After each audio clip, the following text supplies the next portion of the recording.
I want to know, have you ever been filled with vibrancy, with connection with everything around you, to the point where you couldn't help but just smile goofily or laugh or just be filled with joy? Like you can feel every single cell in your body vibrating at this new frequency where the colors of the trees, of the flowers, of the sky become more vibrant than you've ever seen before, where you can see the pixels that make up this simulation that we call reality, where you feel connected heart space to heart space with every single person that you see, even if you don't know them.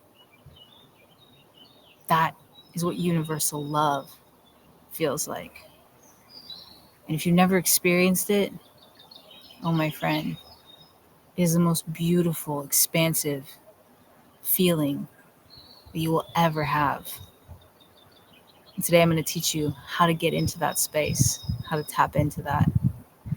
If you're new to the channel, welcome to Arcane Alchemy on the Mystical Medium. On this channel, I co-create with Source Consciousness to bring you all of the real, practical, helpful tools for divine soul alchemy that are going to help you along your process of individuation and self-actualization to transmute all of those really heavy lead-like situations and experiences you've gone through into your most golden opportunities for your success, expansion, and growth as a multidimensional being. So welcome. Thanks for sharing your time and energy. If you found this channel, trust that it's not by chance. You are here for a reason. The source has a message for you. And this message about universal love is oh so needed today, right? We are in a new age of consciousness. We're not suppressed for being different. We're not suppressed and murdered and brutally like thrown in jail and beaten and hanged and beheaded X, Y, and Z for being different, for being unique. It is actually safe for us to be our unique and magical expressions. And when we do that, we tap into the frequency of universal love, acceptance, peace, community, respect. And we give others a permission slip. I say permission slip in quotes because everyone is already able to do this, but it allows people to see, oh, I see that they're showing up in their authenticity. I see that they have this profound love for everything and everyone in life. I wonder what that's about. I wonder what that feels like. I wonder if that could be possible for me. So when you show up in that, you give other people the chance to witness and to receive that beautiful gift. And it is the most beautiful gift you can give yourself and the world. Because guess what, my friends? When we change our frequency, we don't just heal ourselves, we also heal everyone around us in the world too. So how do we start tapping into universal love? Like, what does that truly feel like to embody, to be? Well, we must first become the divine observer. We must first pull back from emotional reactions. We must understand that we are all one. We are all interconnected. We are all extensions of source consciousness, knowing itself at different points in the journey, in the process of enlightenment back to source. So when you have this understanding that everyone is operating out of their own level of consciousness and everyone is perfect in their own journey, wherever they are, and you're able to come from a neutral, non-dual perspective, that's when your heart begins to open to universal love. Because you see that, well, that person doesn't have the same level of consciousness that I do. And that's okay. I'm going to hold space. I'm not going to mirror their trauma back to them. No, instead, I'm going to transmute what they're projecting onto me into universal love so that they can feel, so that they can know that there are other possibilities available out there. That they don't have to hang on to that anymore. They don't have to hang on to that judgment of self, because ultimately that's what all judgment is.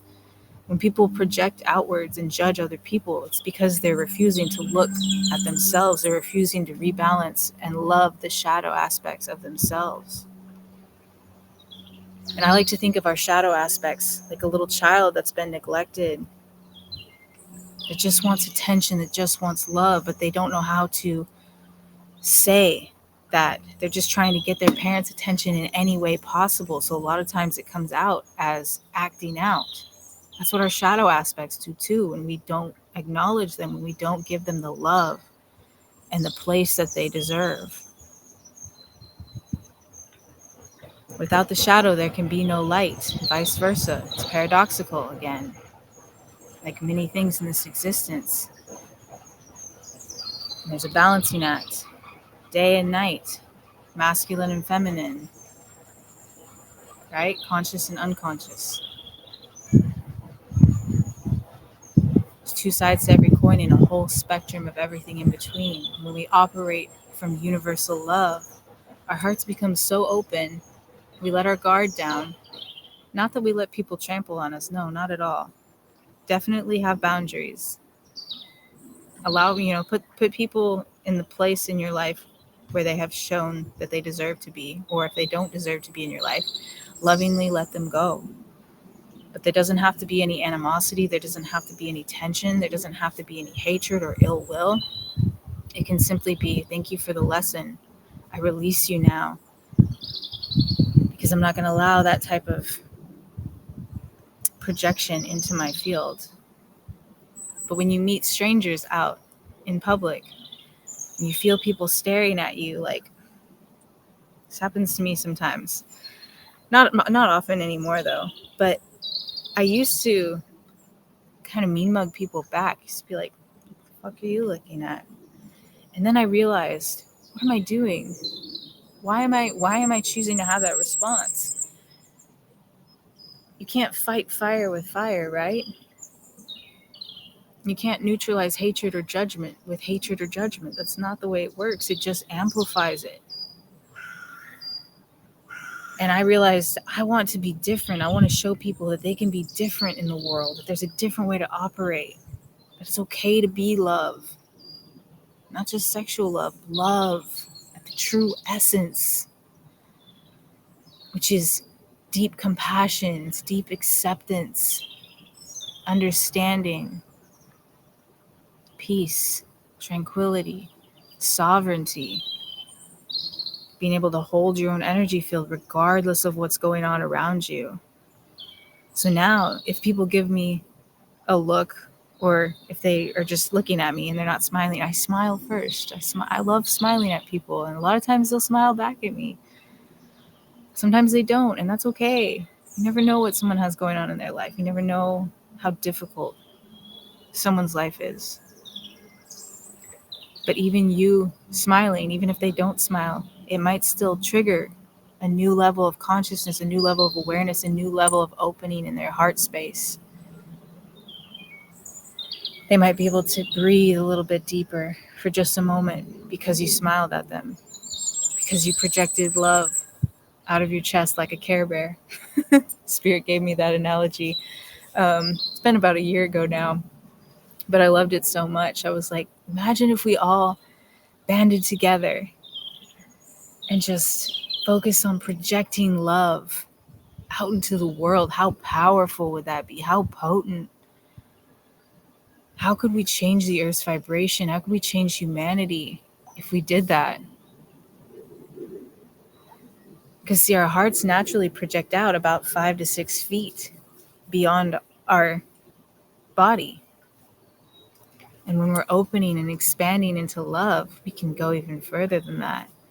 Especially because we are all one. We are all interconnected at some layer, some level. That's why particles can influence each other, even when they're not in the same room, in the same location. It's frequency, it's vibration. So today, tap into what it truly feels like. Ask Spirit, Spirit, what does it feel like to really embody and truly experience universal love? Tune into your heart space. See if you can feel it expand. Use your breath. Draw in the rainbow light frequencies of the cosmos that are readily available to come and flow down through your body and help you release any distortion, any tension, any trauma, anywhere that you're still carrying old stories, limitations, beliefs, projections. Call on them to help you rebalance. Open your heart center to universal love. Tap in and sit and feel what that feels like. Take a moment wherever you are and See how many things you can observe, how much beauty, how much deep gratitude you can be filled with. What does that feel like? What does it feel like to be alive, to be a consciously awakened being, to be the divine alchemist of your reality? If you found this video helpful, please like, share it with someone that you feel needs its message. Subscribe if you're new to the channel. I'd love to have you around. And until next time, be the magic.